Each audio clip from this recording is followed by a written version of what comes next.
Namaskar, you are most welcome, friends. I am Lal Singh Bani and the फसक of the day is that panchayat चुनाव खत्म हो चुके हैं। इसके बाद दौर शुरू होता है एनालिसिस करने का, विश्लेषण करने का कि मेरे अपने लोगों ने इतने वोट बाहर कर दिए, तो मेरे अपने ही बिरादर ने, अपने ही परिवार वालों ने वोट बाहर किए, मुझे धोखा दे दिया। तो इस तरह का एनालिसिस होता है और जब बात बहुत आगे बढ़ जाती है तो गुटबाजी हो जाती है और आपस में एक संघर्ष में एक दूसरे के ऊपर हाथापाई हो जाती है और एक दूसरे को चुनावी रंजिश में घायल कर दिया जाता है, जो बहुत अनुचित है। चाहे चुनाव को लोकतंत्र के एक पर्व के रूप में लेना चाहिए, न कि लड़ाई झगड़े वैमनस्य आपसी रंजिश के मामले में। तो मैं पहले भी कह चुका हूँ, चुनाव जो है एक त्यौहार होता है, इसको वैसे ही लेना चाहिए जैसे क्रिकेट के खेल में हार जीत होती है। तो भाई इसी क्रम में एक खबर आई है कि अल्मोड़ा के धौलादेवी ब्लॉक में दनिया पुलिस ने चुनावी रंजिश के चलते दो गुटों में जो मारपीट हुई थी, जमकर लात घूसे चले थे, उसमें दोनों गुट के लोगों के खिलाफ मामला दर्ज किया है और जांच शुरू कर दी है। आने वाले समय में हम उम्मीद करते हैं कि लोग चुनावी रंजिश से बचेंगे और उनके आपसी संबंध नॉर्मल हो जाएंगे। Friends, next Phasak is that जब आप किसी कैंडिडेट के समर्थन में चुनाव में जी जान से लगे रहते हैं और उसको अपने मान सम्मान से जोड़ लेते हैं और कैंडिडेट के हारने पर आप उसके हार को हजम नहीं कर पाते, तो स्थिति बहुत बिगड़ जाती है।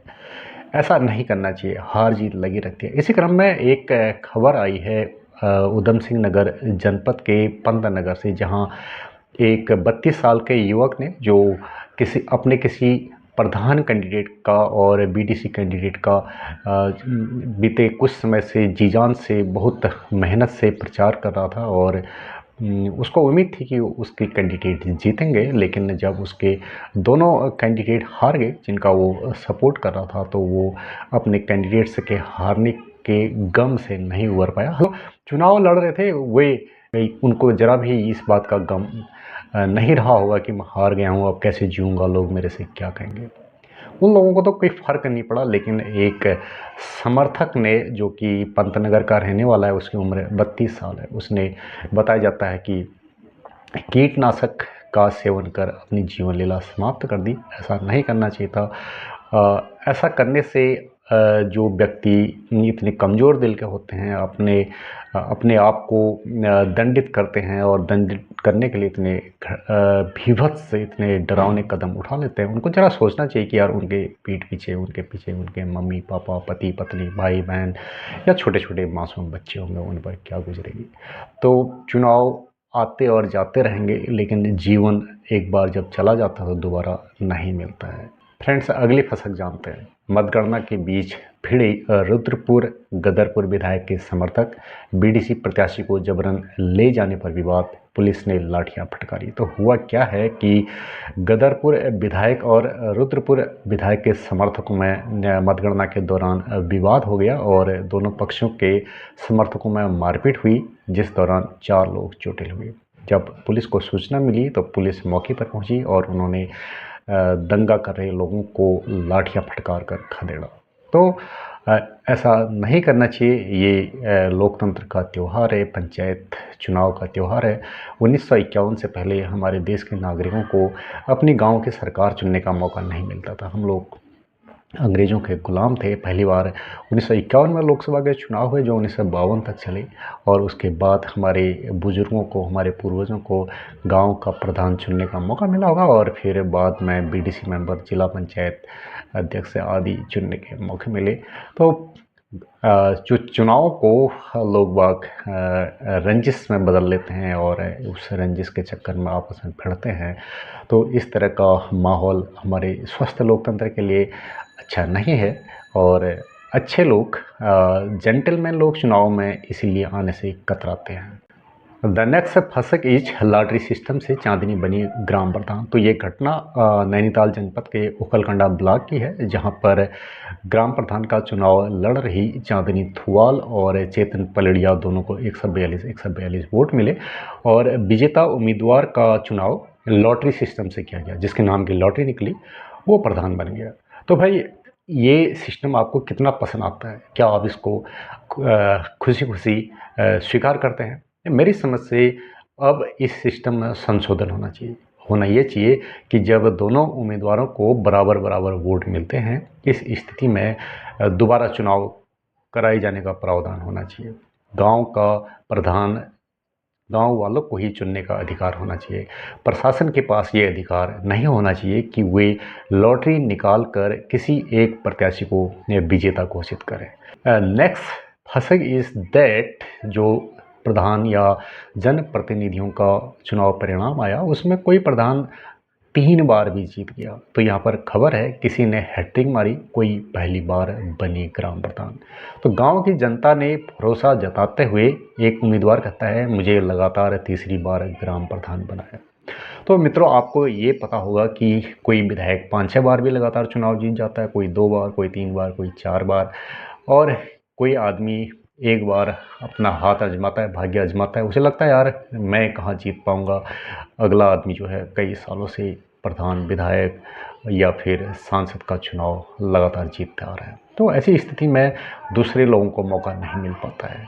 तो एक स्वस्थ लोकतंत्र में हर उम्मीदवार को चुनाव लड़ने का मौका मिलना चाहिए, और यदि बार बार एक ही व्यक्ति चुनाव जीत रहा है तो वो संभवतया भ्रष्टाचार या फिर राजनीतिक पक्षपात की संभावना बनी रहती है। क्योंकि जो व्यक्ति लगातार 4-5 टर्म से प्रधान बन रहा है, विधायक बन रहा है, सांसद बन रहा है, ज़रूर इस बात की संभावना रहती है कि वो अपने स्वजनों के प्रति राजनीतिक पक्षपात, राजनीतिक फ़ायदा अवश्य पहुंचा रहा होगा।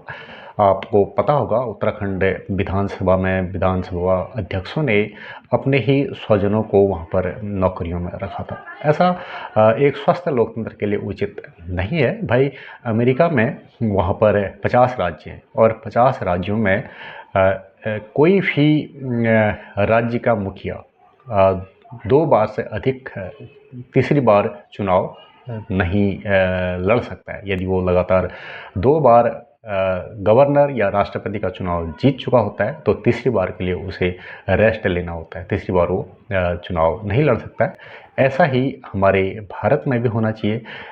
यदि कोई प्रधान 2 बार जीत चुका है तो उसे तीसरी बार के लिए रेस्ट दिया जाना चाहिए। और हमारे गाँव में तो बहुत ज़्यादा जातिवाद होता है। कोई कहता है कि यार उस गांव के लोगों ने मुझे एक भी वोट नहीं दिया, दूसरा कहता है उस गांव के लोगों ने मुझे वोट नहीं दिया क्योंकि वे इस जाति के हैं और हम इस जाति के हैं। तो लोकतंत्र है, हर व्यक्ति की ये चाहत रहती है कि गांव में भ्रष्टाचार न हो और गांव का विकास हो। तो इस विकास को आगे बढ़ाए रखने के लिए, भाई भतीजावाद खत्म करने के लिए ये प्रावधान सरकार कर सकती है कि जो स्थानीय स्तर पर चुनाव लड़ते हैं, पंचायत चुनाव हो या फिर लोकसभा विधानसभा चुनाव हो, कैंडिडेट को सिर्फ 2 लगातार टर्म मिलने चाहिए जीतने पर, अन्यथा उसे एक बार के लिए लगातार 2 बार चुनाव जीतने के बाद तीसरी बार उसे रेस्ट दिया जाना चाहिए। उसके चुनाव लड़ने पर कोई ना कोई प्रतिबंध हो।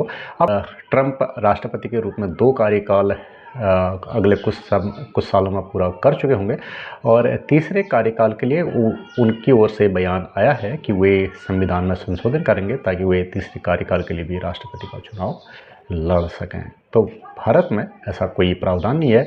कोई भी व्यक्ति कितने भी वर्ष के लिए राष्ट्रपति, प्रधानमंत्री, मुख्यमंत्री और सांसद, विधायक रह सकता है।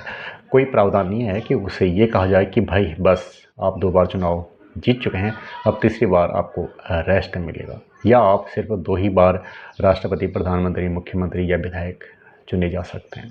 भाई लोकतंत्र है, हर किसी को मौका मिलना चाहिए। राजनीतिक भाई भतीजावाद नहीं पनपना चाहिए, और विकास की राह खुली होनी चाहिए, और विकास और विभिन्न प्रकार के बजट के खर्चों में पारदर्शिता होनी चाहिए। तब इधर फिर खबर ये है कि अल्मोड़ा के हवालबाग ब्लॉक में भी 2 उम्मीदवार थे। दोनों उम्मीदवारों को प्रधान पद के लिए बराबर 152 वोट मिले, और फिर जीते हुए उम्मीदवार का चुनाव लॉटरी सिस्टम से हुआ है। भाई ये लॉटरी कैसा है, एक सिक्का कैसा है, एक कागज़ कैसा है, जो अभी तक जीतने के सपने पाले हुए थे मन में, उसमें से एक हार जाता है और दूसरा जीत जाता है। ऐसा नहीं होना चाहिए मेरी समझ से। और प्रशासन ने व्यवस्था करनी चाहिए कि इस स्थिति में उस गांव में दोबारा चुनाव हो, तो लोगों की पसंद को वरीयता दी जानी चाहिए, उनकी पसंद का सम्मान किया जाना चाहिए। उत्तराखंड से ही एक और फसक ये है कि एडीएम के अंग्रेजी न बोल पाने पर हाई कोर्ट ने उठाए सवाल। तो यहाँ पर हाई कोर्ट के एक आदेश के बाद राज्य के न्यायिक व प्रशासनिक क्षेत्र में एक बहस छिड़ गई है। एक कि उक्त अधिकारी द्वारा न्यायालय में माननीय जज के सामने कहा गया कि वो इंग्लिश तो समझ लेते हैं but he can't speak English. इसके बाद जो माननीय जज थे उन्होंने राज्य के निर्वाचन आयुक्त और मुख्य सचिव को यह जांच करने के निर्देश दिए कि क्या अपर जिला मजिस्ट्रेट स्तर के किसी अधिकारी को, जिन्होंने न्यायालय में स्वीकार किया है कि वे अंग्रेजी नहीं बोल सकते हैं, उन्हें किसी कार्यकारी पद पर प्रभावी नियंत्रण सौंपा जा सकता है। तो ये हमारा उत्तराखंड हिंदी भाषी राज्य है, वही इंग्लैंड या अमेरिका जहाँ पर उनकी मदर टंग इंग्लिश है, अगर वहाँ पर हिंदी में कोर्ट में किसी व्यक्ति को बोलने के लिए कहा जाए तो उनके लिए बिल्कुल असंभव है, क्योंकि अमेरिकन तो हिंदी पढ़ते ही नहीं है, उनके ऊपर दूसरी भाषा का लोड है ही नहीं।